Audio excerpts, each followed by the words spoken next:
Сайн байцгаана үзэгчдээ. За эргээд бичлэгээр уулзж байгаадаа таатай байна. За тэгээд өнөөдөр хэдүүлээ юу ярих вэ гэвэл яагаад манай бас уг програмчтай холбоотой бичлэгээ хийхэ болсон бэ? Мөн яагаад ерөн сүүлийн үеүүдэд ийм чимээгүй босчоо? Өдөр болгон бичлэг оруулдаг байсан. Яач вэ гэдэг тэр тухайгаа ярих нь байна. За ерөнхийдөө та бүгд ийс харагдаж байгаа байх. За манайх бол шинэ платформ бол хөгжүүлсэн. За энэ платформоор бол та бүгд хичээж үзэж болно. Мөн бодож болохоор ийм платформыг ерөнхийдөө бүтээсэн байгаа. За тэгээд хэдүүлээ ерөнхийдөө энэ платформын танилцуулга бичлэгээ гэдээ ойлгочих босох нь байна.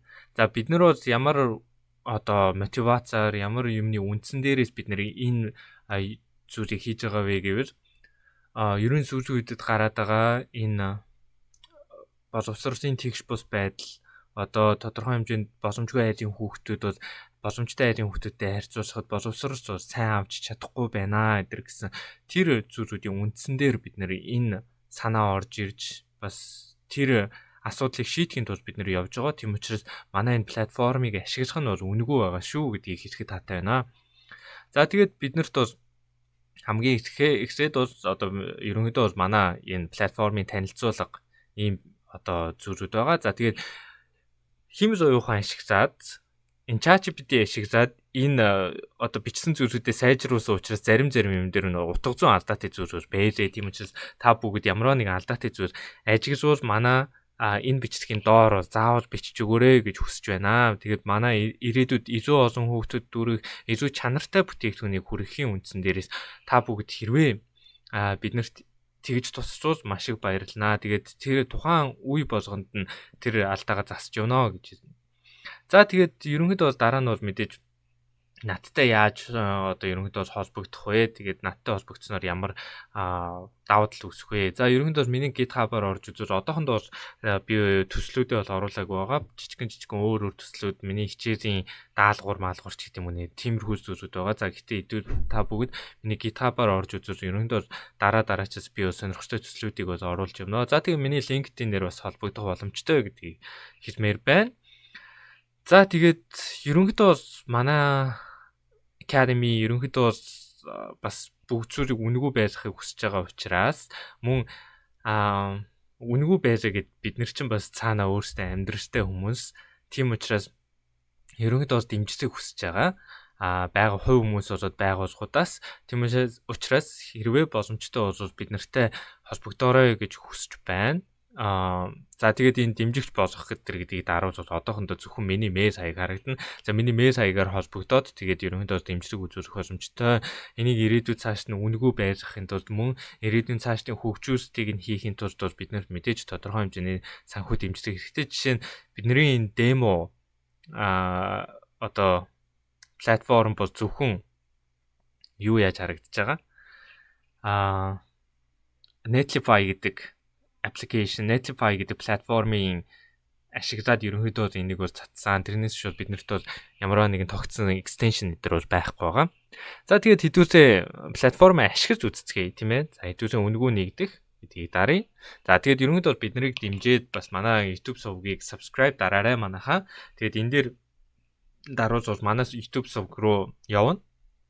Тийм учраас манайхан subscribe дараад тэгээд манай платформ болоод манай хийж байгаа зүйлсийг бас дэмжээрэй гэж хүсэж байна. За энэ дээр бас хэдүүлээ бүтэн нэрээ оруулж явах нь байна. За намайг бол Inquator 2 гэдэг. За ингээд оруулчих. За насаа нэг random оруулчих те. За 45 гэж оруулчих. За мэйл хаягаа за энэ бол миний мэйл хаяг. За тэгээд миний оршин суугаа газар бол мэдээж Монгол улс байгаа. За миний програмчдын туршлага за би агсан төвшин гэдэг өөрийгөө оруулчих те.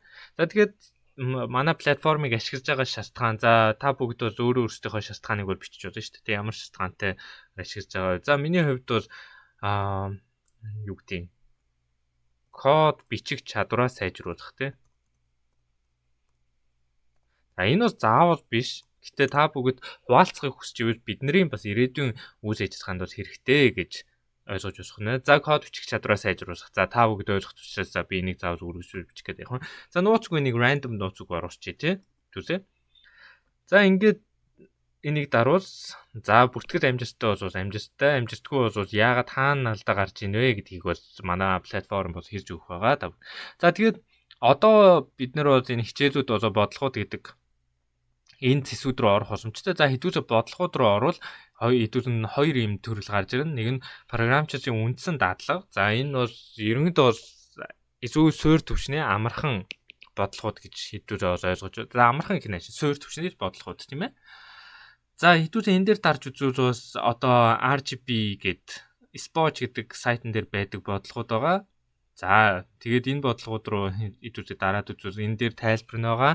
Энэ дээр бол видео хариу нь байгаа. Миний юу яасан хариу. За тэгээ бодлогыг хараад тэр бодлогыг яг тэр платформ дээр бодож үзхийг хүсэж юу гэж бодож энэ дээр дарж болно. За дараа нь хэдүүлээ lead code-ийн бодлогуудыг нь харуул. Lead code-ийн бодлогууд бол өгөгдлийн бүтэц болгоноороо тус тустай байгаа. Array-ийн бодлого байвал array гэдэг одоо категори дотор байна те. Two pointers гэдэг тэр алгоритмын аргыг ашигласан боловсруул two pointers гэдэг юм дээр байна. За ингээд ерөнхийдөө категориороо байгаа. Тийм учраас та бүгд магадгүй хичээл дээр stack-ийг үтсэн бол stack-ийн бодлогуудыг ороод ингээд бодоод мөн миний за ийш оруулвал энэ бол англиараа энэ lead code дээр бол байгаа шүү дээ тий. Тэнгүүд монгол тайлбартайгаараа монгол одоо бодлогын тайлбартайгаараа за мөн монгол бодлогын хариуйтайгаараа ингээд байж хана. За тэгээ дараа нь хэдүүлээ хичээлүүд рүү орж үзье. Хичээлүүд нь юу байгаа юм бэ гэвэл хэдүүлэнд нь ерөнхийдөө бол миний юун дээр оруулж ирсэн хичээлүүд байгаа. YouTube сувган дээр оруулж ирсэн хичээлүүд.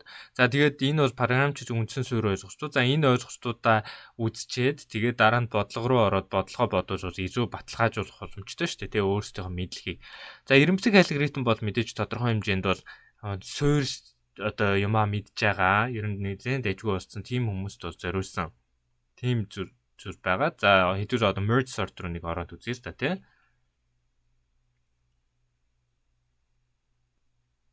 Ингээ миний ингээ бичдэг гараад ирчих. За эндээс та бүгд ингээд ороод үзэх боломжтой байгаа шүү гэж хэлэхэд таатай байна. За тэгээд өнөөдрийн бичлэгт хамт байсан та бүгдтэй баярлалаа. Тэгээд манай бичлэгийг сонирхон үздэг та бүгдэнд нь баярлалаа гэж хэлье. Мөн манай платформыг ч гэсэн өргөн дэлгэр ашиглаарай. Мөн програмчид сурахыг хүсэж байгаа. За ерөн орчин үед бол програмчдын мэдлэг хүн болгонд л хэрэгтэй болсон. Тийм учраас ерөнхийдөө бол хүн бүрт зориулсан ийм програм байгаа шүү. Тийм учраас манай платформыг ашиглаад өөрсдийн програмчид болоод кодчдын мэдлэгээ сайжруулаарай гэж уриалж байна.